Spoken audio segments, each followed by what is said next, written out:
Yeah, we had talked about your eyes, how bad they are, and troubles you've had with your eyes. Like I said, my eyes, for the most part, have been perfect eyes. Um, I've had a few incidents with my eyes. I remember when I was 18 years old, I got a job up at one of these chemical plants up here, town just north of us, and Celanese, Bishop Celanese.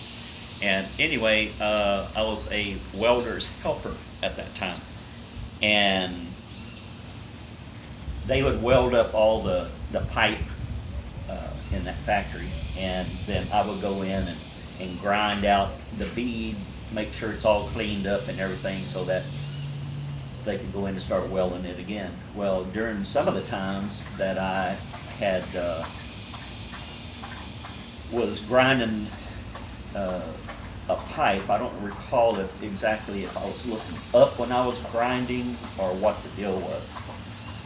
But I had on my face shield, but the slag off of the actual grinder when I was grinding it hit and bounced up and hit me in my eyes, and it just like instantly just kind of like a little burning sensation. Then it felt like just somebody poured green, just pure sand in my eye. It started hurting. So they took me to the medic there, the clinic at the site, and he looked at my eyes and he said, "Yeah, it looked like that melted slag off of the metal had actually stuck inside my eye. The part of the cornea, not much of it, thank goodness, but a lot of the sclera, the white part of your eye, had little metal pieces embedded in it because they're red hot. They're just little sparks. Well, it somehow, like I said, it bounced off and went into my eyes and embedded in my eyes. So they sent me to an eye specialist in Corpus, and it, with the metal slag that was in the eye, it immediately started rusting.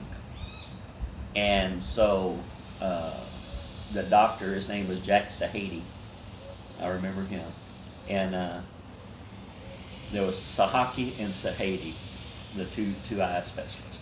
So anyway, I remember him sitting there and used those things like Melanie has to use to open up the eyes real wide, and he had deadened it and everything.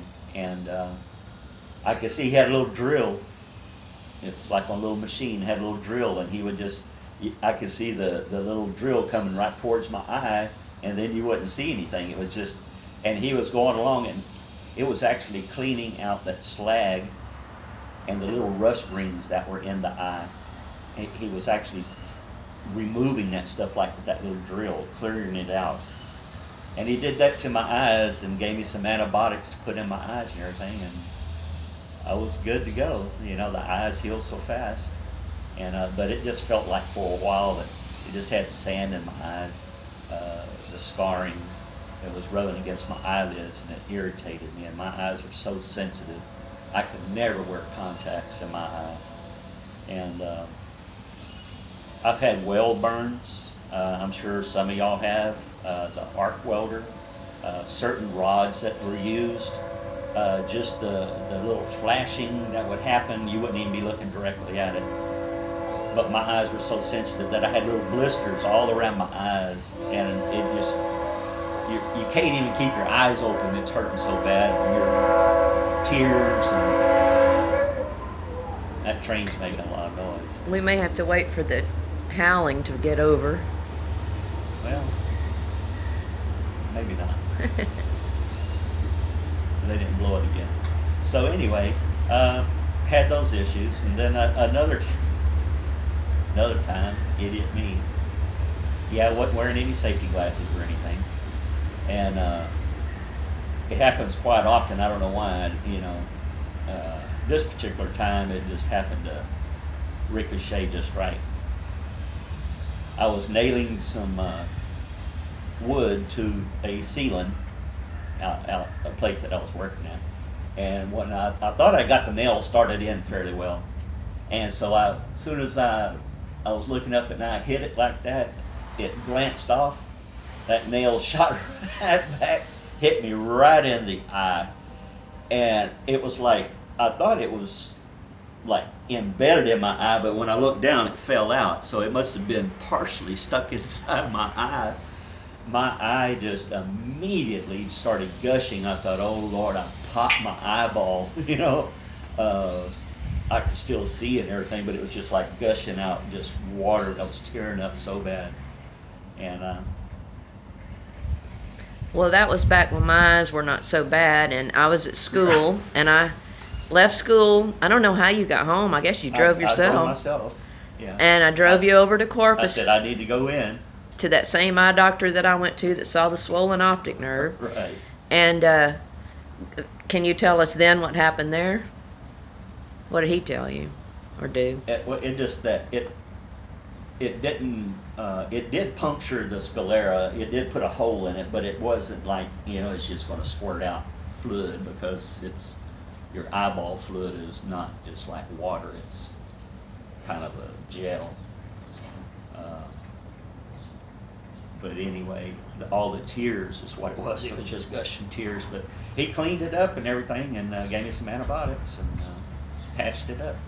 And so we took off, me driving, you in the Yeah, car we were side, cruising and along. well, we were still in Corpus, and it started to rain, and And I mean, she started slowing down to about 10 miles no, an no, hour. not there, no, not there, honey. I made it out of town. Yeah, we were on the Chapman Ranch Road. Yes, Just and outside of Corpus. it was- Maybe outside of Corpus, 3 miles. It started getting dark and rainy, and I could not drive in either one. And this was a long time ago when my eyes were better. And So the guy that just had his eye fixed with one big old patch over it says, "Just pull over." I couldn't stand it. The way she was driving, I was like, oh my God, you're going to kill us both. So I said, just pull over, I'll drive. You can't. And I said, well, yes, I can. So anyway, I And drove yes, with you one did. eye in the rain at dark and got us home just safe. But I don't know about with her. I don't know. I never could stand riding with you. I know. Sorry. All of our trips we offense. ever taken together and everything, I think she might have driven 10 miles.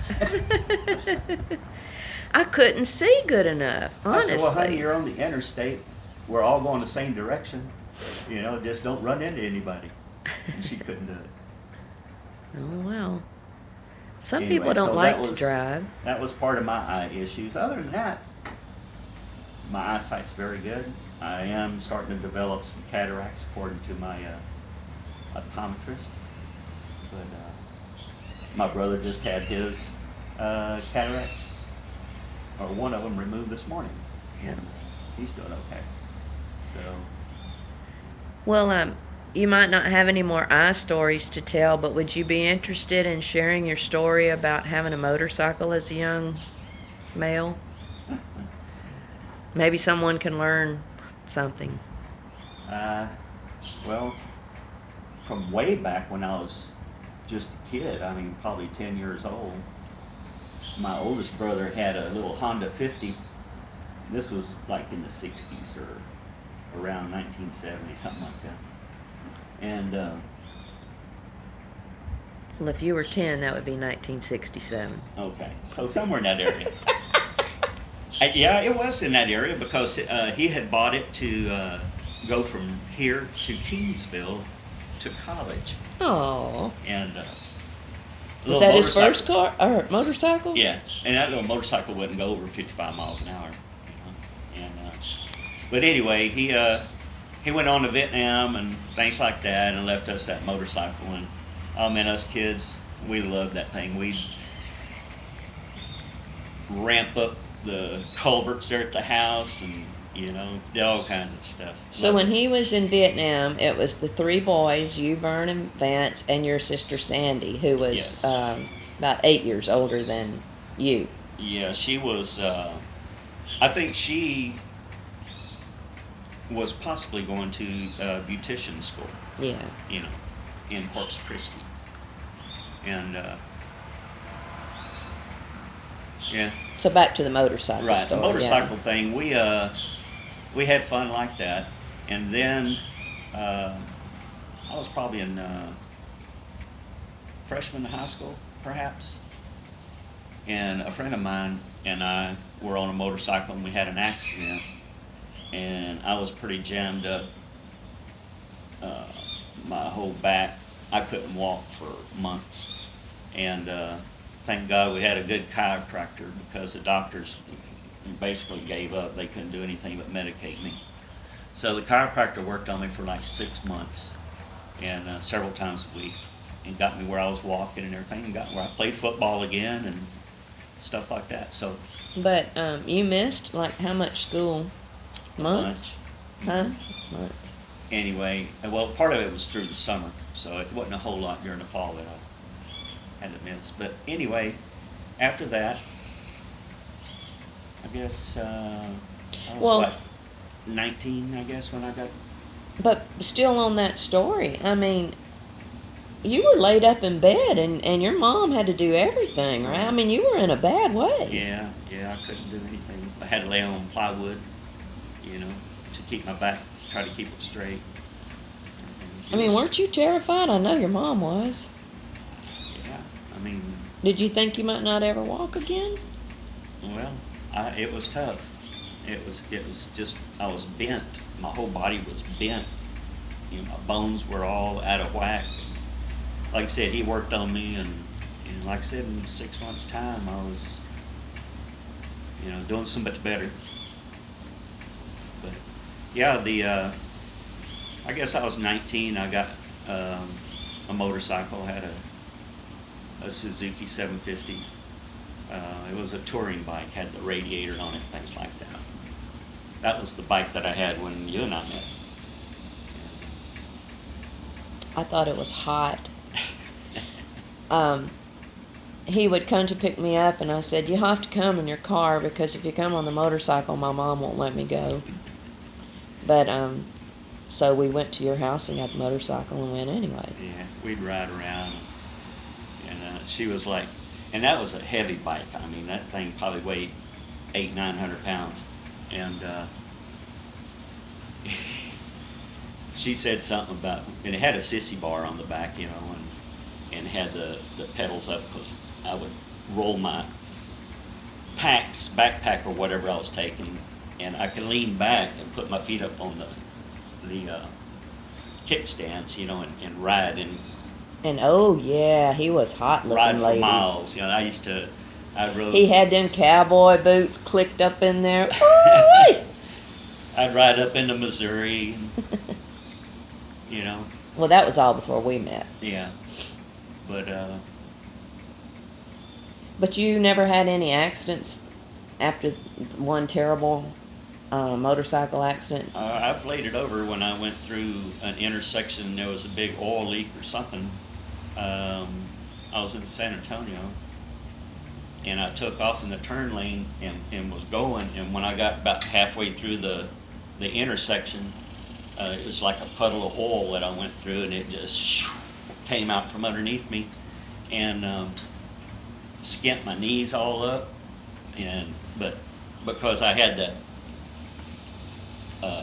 foot guard that goes around the radiator, it kept it from damaging the bike very much. It just kind of scratched a little bit on the handlebar.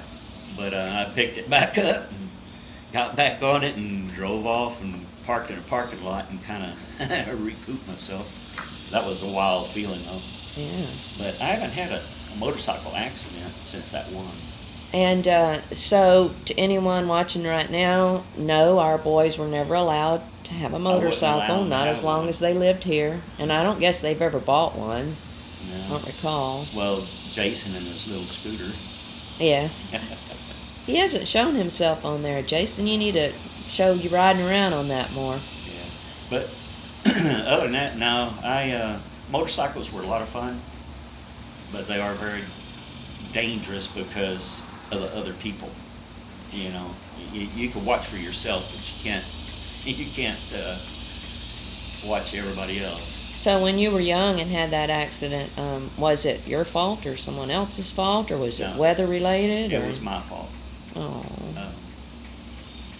We were kids, and we had consumed alcohol, Oh.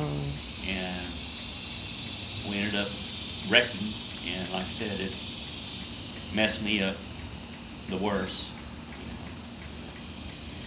Well, maybe just one person will watch this video, maybe a young person, and will think twice before they. Yeah, motorcycles are fun. They can be, be a safe thing, but like I said, you never know. And then you surely don't want to drink and drive, No. like I did, and that was wrong. But like I said, I was a kid. Very I was young. 16 years old, Well, I know I sure enjoyed riding with you, and then when we moved from Alabama to Texas, did we bring? We Yes, did bring it we with us, and I want to say we did ride it a little bit Yeah, around we did. here, We and did, then but I went ahead and sold it. yeah, I don't really know why, but we did, and haven't had one since. But I did enjoy it.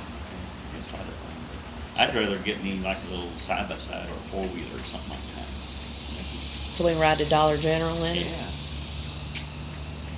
Well, I have enjoyed hearing your stories, and I'm sure these other folks had too. So why don't you end up this video Well, in your sweet way? give us a thumbs up or a thumbs down, whichever you prefer. Hit that notification bell, subscribe. Keep watching if you like. If not, glad you were here anyway. So I won't bore you anymore. I'll talk to you later. Bye.